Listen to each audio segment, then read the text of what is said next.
कोई चाहे या ना चाहे, अब ये शादी होकर ही रहेगी। जानना चाहते हैं किसके साथ शादी हो रही है हमारी? ब्रिजेश सिंह।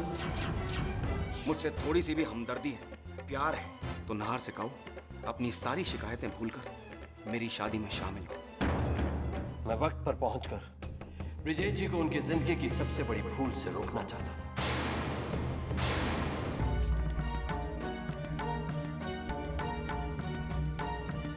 एक मिनट पंडित जी।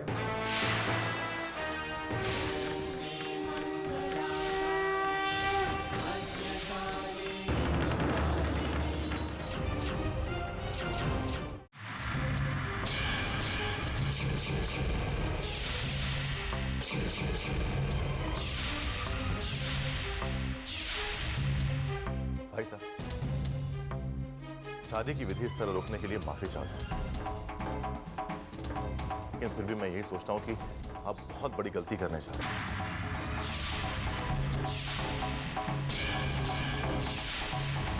आपसे एक रिक्वेस्ट, आप मेरी नहीं तो कम से कम उर्वशी जी के पति राजशेखर जी की बात तो सुन लीजिए।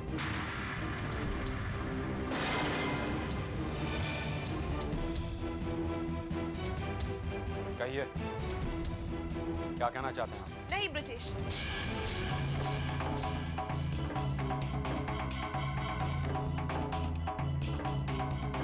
अब कुछ कहने कुछ सुनने की कोई जरूरत नहीं। वानहार, अपनेपन की बात करते हो और अपनों की खुशियां बर्दाश्त नहीं होती तुमसे। कोई अपने माँ बाप की कसम खाकर भी कहता ना, तो भी मैं यकीन नहीं करती कि तुम इस हद तक गिर सकते हो। कि घटिया हरकत करते हुए तुम्हें शर्म नहीं आई? चलो मेरा नहीं, कम से कम अपने भाई का तो ख्याल किया तुमने।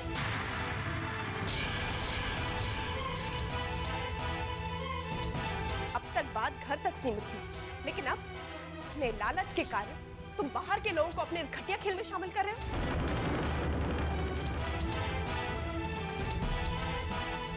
ब्रिजेश और जीजी की शादी रुकवाने के लिए तुम उस आदमी को यहाँ लेकर आए हो जिसने मेरी बहन को धक्के मारकर घर से बाहर निकाला था। क्या हो गया है तुम्हें नाहर? आज पैसा हम सबसे बढ़कर हो गया।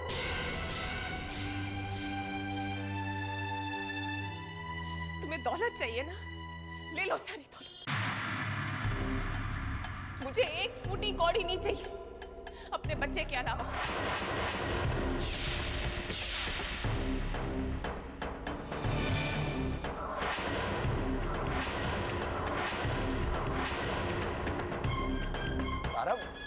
मेरी बात सुन। बस राजशेखर जी, आप शायद इसी मौके की तलाश में थे। अच्छा होगा अगर यहाँ पर आप अपनी गंदी सोच का जहर न उगलें।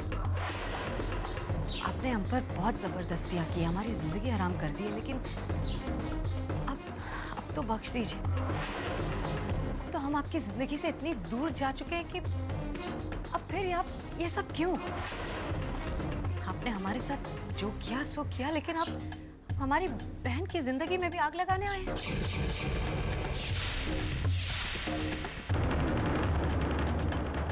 किस हक से राजशेखर जी? भाई साहब प्लीज, प्लीज उर्वशी जी की बातों में मत आइए। एक बार राजशेखर जी को तो सुन लीजिए, ये आपको बताएंगे उर्वशी जी का असली चेहरा। I'm not interested now.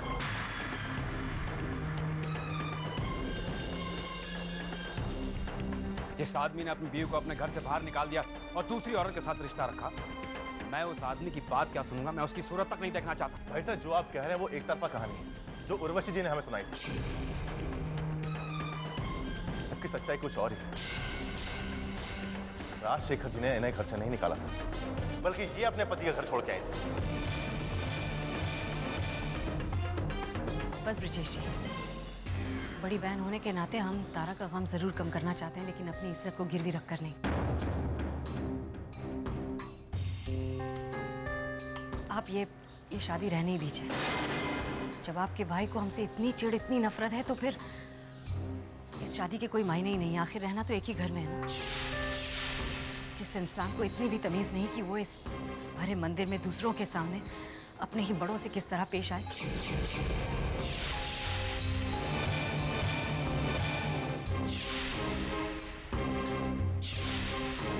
इंसान तो उसी एक घर में हमारा जीना दूभर कर देगा।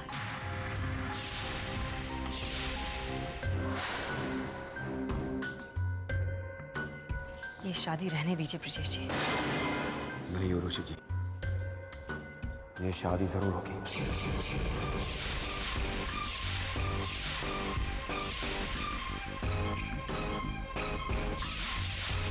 मैं देखता हूं कौन रोकता है।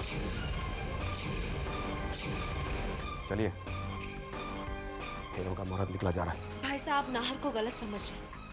वो जो कुछ कर रहे हैं आपके और अपने परिवार की भलाई के लिए कर रहे हैं। क्यों दूसरों की बातों में आकर अपने ही भाई को अनसुना कर रहे हैं? एक बार नाहर को अपनी सच्चाई साबित करने का मौका तो दीजिए। बहुत मौके दे चुका हूं मैं सलोनी, बहुत विश्वास किया है मैंने इस पर, लेकिन अब और नहीं। इसकी हरकत से मैं इतना शर्मिंदा हूं कि मैं तुम्हें बता नहीं सकता। अब तो मुझे यह लगने लगा है कि तारा का शक नहीं है सलोनी।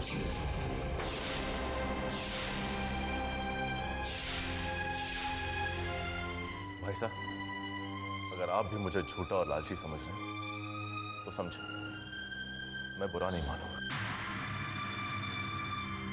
और ना ही अपने फर्ज से पीछे हटूंगा। मेरा फर्ज मुझसे कह रहा है कि अगर आप किसी के बहकावे में आकर गहरी खाई में गिरने जा रहे हैं तो मैं आपको रोक लूं।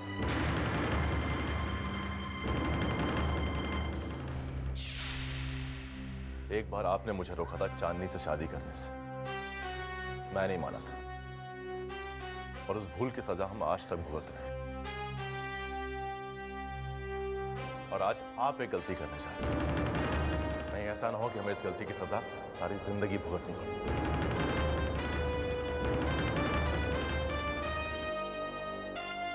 मैं अपने जीते जी ऐसा नहीं होने दूंगा। मैं अपने घर में उर्वशी जी को आपकी पत्नी बनकर नहीं आने दूंगा।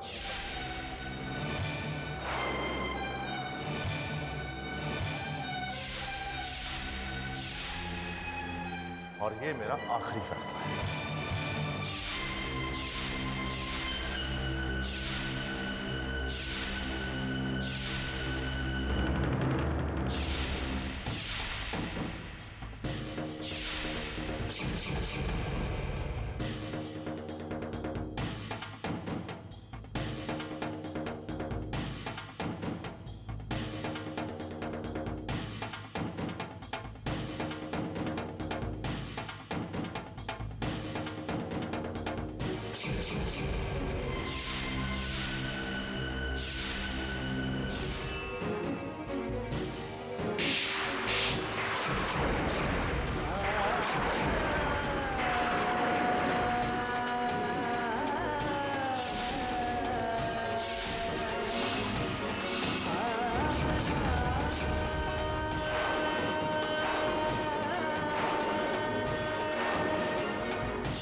इतनी हिम्मत, मेरी जिंदगी का फैसला लेने का हक तुम्हें किसने दिया है नाहर?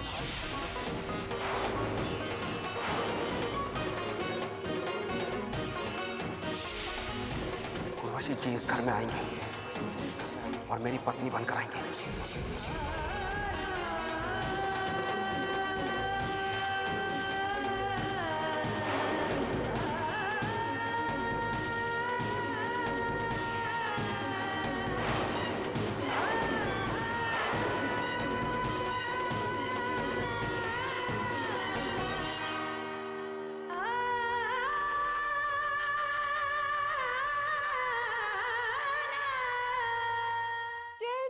चलो देखो मामी मामा देखो, मैं आया हूँ देखो। देखो। अरे नील नहीं है? नहीं आए तो क्या करूं? हर बार निमंत्रण देना पड़ेगा उन्हें।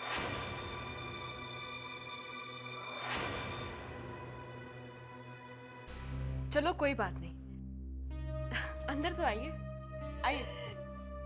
जा भैया आजा, ये तेरा ननिहाल है, तेरी माँ का घर।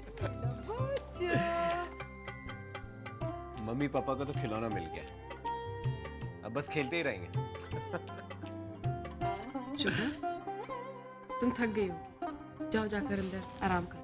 नहीं, मैं ठीक हूँ। सलोनी ने बिल्कुल ठीक कहा ना, ये जो रोता है ना बिल्कुल अपने माँ जैसा रोता है। लेकिन इसकी आवाज सुरीली है। ये शुभ्रा जैसा काए काए नहीं रोता, ये मीठा मीठा रोता है। क्यों ना हो, इसके पापा इतने सुरीले गायक हैं। और इसकी मुस्कुराहट ना मम्मी जी एकदम नील जमाई सा जैसी है। ये नील का नहीं, करण का बेटा है।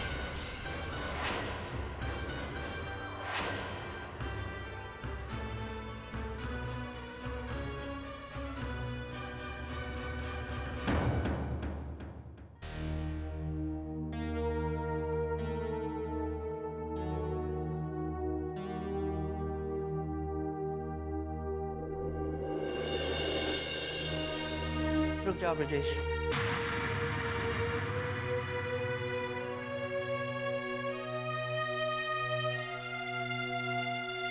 बहू को अंदर ला रहे हो ना करके, कुछ रस्म तो पूरी करने दोगे?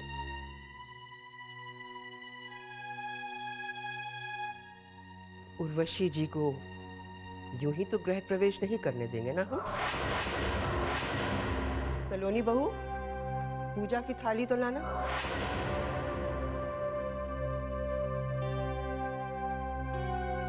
जी बाबू।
तारा, उर्वशी जी को रूम में लेकर जाओ।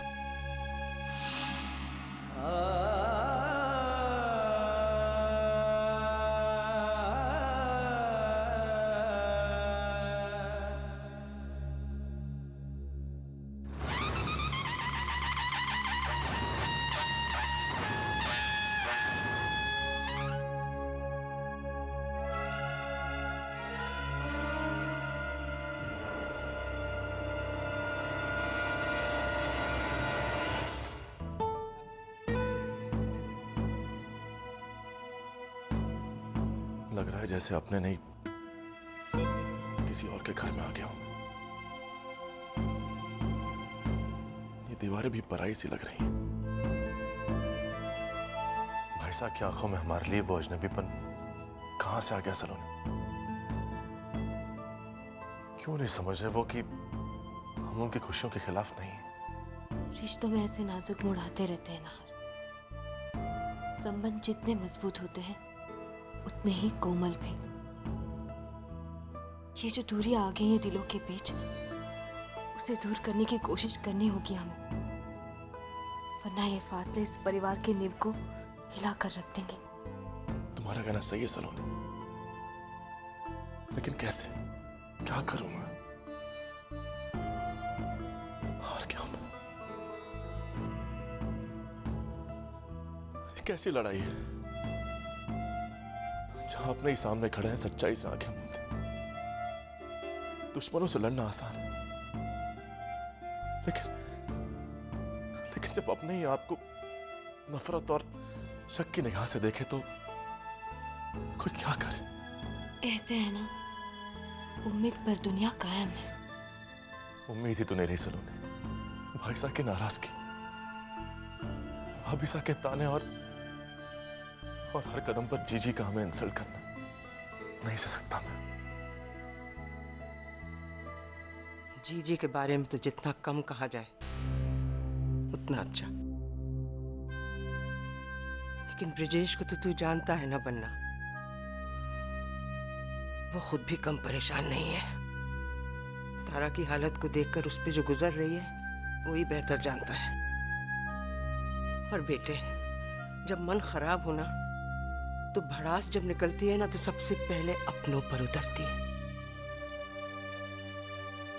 ब्रिजेश ने जो कहा गुस्से में कहा, उसे थोड़ा समय देना। जब गुस्सा उतरेगा वो खुद समझ जाएगा कि उससे भूल हो गई थी और फिर सब ठीक हो जाएगा। भाई साहब अगर अपनी गलती रियलाइज कर भी ले पापा, तब भी उस भूल को तो सुधारा नहीं जा सकता ना जो वो कर बैठे। जीजी से शादी हो चुकी है उनकी, उल्टे फेरे लेकर उसे तो खत्म नहीं कर सकते ना।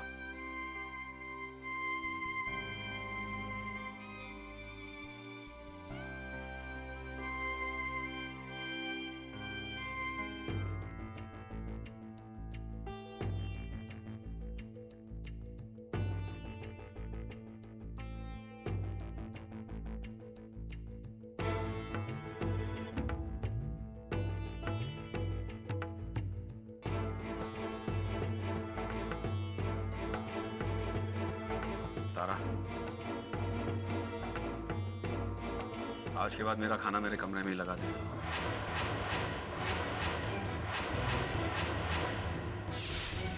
मैं अब यहाँ सबके साथ बैठकर खाना नहीं खा सकूंगा।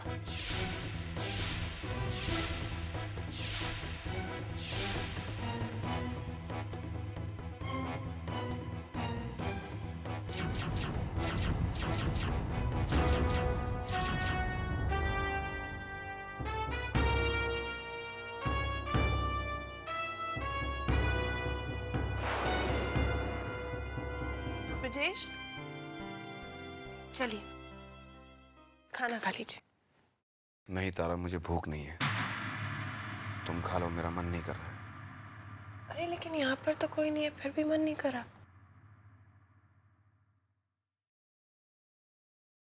सबने शादी को रोकने की बहुत कोशिश की, लेकिन शादी हो गई है। अब मुझे अपना सपना पूरा होता नजर आ रहा है ब्रिजेश। हमारा बच्चा ब्रिजेश, हमारा अपना खून। देखना, उसके आते ही सारा दुख, सारा अकेलापन सब दूर हो जाएगा। वो हमारी गोद में खेलेगा ब्रिजेश, मुझे माँ कहेगा माँ। इस माँ को सुनने के लिए मैं कब से तड़प रही थी ब्रिजेश।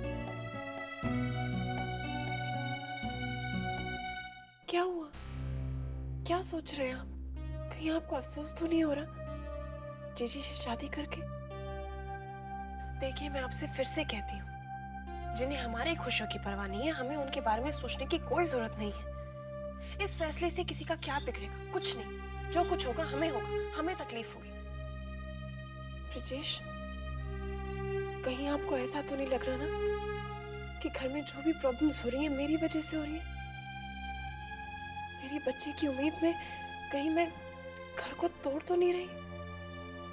कोई गलती तो नहीं करी ना ब्रिजेश? सिर्फ एक औलाद ही तो मांग रही हूँ। तुम्हारी बात समझता हूँ मैं तारा। तुम्हारी खुशियों के अलावा मैं और कुछ नहीं चाहता हूँ। लेकिन क्या?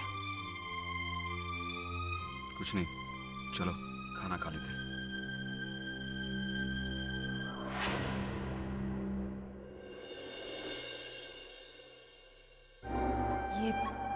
ये क्या कर रहे हैं हम? जैसे कोई नाटक खत्म हो गया और कलाकार वापस अपने रूप में। क्या ये जेवर, ये सुहाग की निशानियां, दुल्हन बनने की ये खुशी सिर्फ कुछ ही पलों के लिए आई थी हमारी जिंदगी में? ब्रिजेश जी के साथ 7 फेरे लेने के बाद भी, उनकी पत्नी का दर्जा हासिल करने के बाद भी हमें अकेले ही जिंदगी गुजारनी पड़ेगी।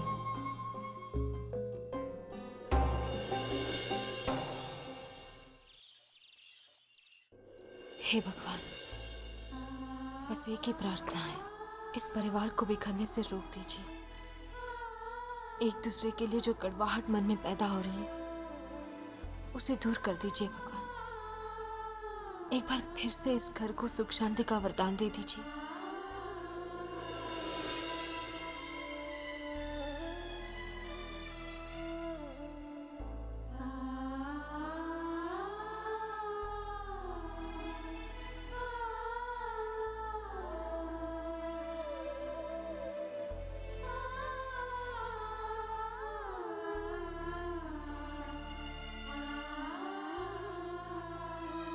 रुक जाओ सुनो।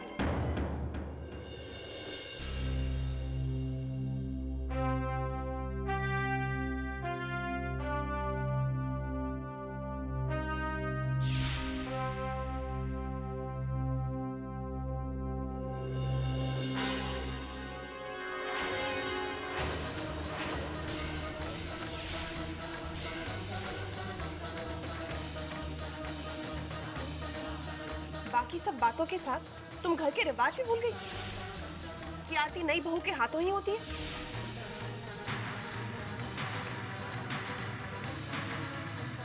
जी जी, आप पूजा करेंगी।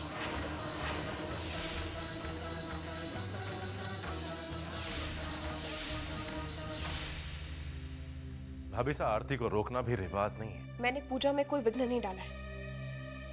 मैंने सिर्फ इतना कहा है कि आरती जीजी करेंगी। जीजी आई। रुक जाइए।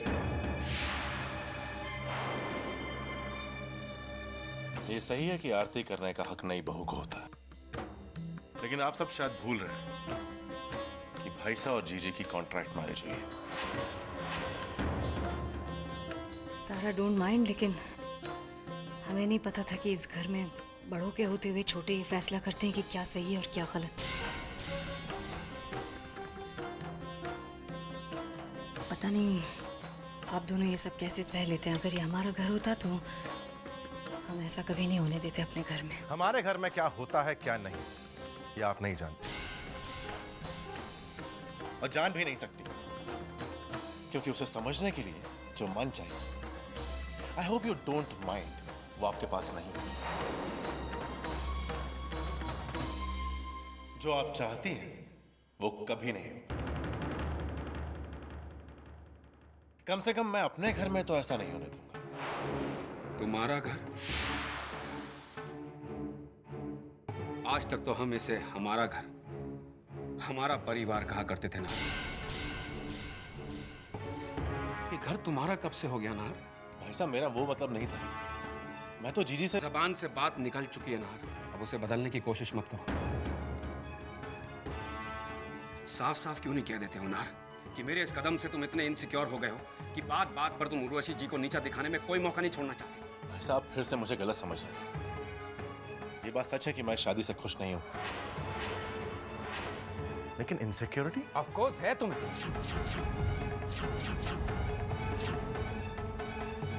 और तुम इस शादी से खुश क्यों नहीं होना? नहीं भी हो तो कम से कम तारा और मेरे खातिर तुम अपनी नाराजगी को दबा तो सकते थे। कोशिश कर रहा हूं मैं भाई साहब, लेकिन अगर आप ही कुछ देखना नहीं चाहते तो मैं भी चुप नहीं रहूंगा। मैं सब कुछ सह सकता हूं, लेकिन आप दोनों का दुख नहीं। हमारा सुख भी तो नहीं देखा जा रहा है तुमसे। कैसा सुख भाई साहब? इनसे सुख की उम्मीद कर रहे हैं आप, जिनके इस घर में आते ही हमारे दिलों के बीच बंटवारा हो गया। आई एम सॉरी भाई साहब, लेकिन मैं इस घर में दीवार खड़ी होने नहीं दूंगा। दीवार खड़ी हो चुकी है नार। मेरा घर बंटवारा, आज ये सारे शब्द तुम्हारे मुंह से निकले हैं नार। मैं ही गलत था जो तारा के कहने के बावजूद भी यकीन न कर सका। ठीक है ना, तुम जो चाहते हो ना वही हो। अब वक्त आ गया है कि इस घर का बंटवारा कर दिया जाए, कि इस घर का बंटवारा कर दिया जाए, कि इस घर का बंटवारा कर दिया जाए, कि इस घर का बंटवारा कर दिया जाए। ये तुम क्या कह रहे हो ब्रिजेश? मैं जो कुछ भी कह रहा हूँ भाबो, बहुत सोच समझ के कह रहा हूँ। अगर भाई साहब ये जायदाद ही इस सारे कलह की जड़ है ना। मैंने ये फैसला ले लिया है कि अब इस घर का बंटवारा होकर ही रहेगा।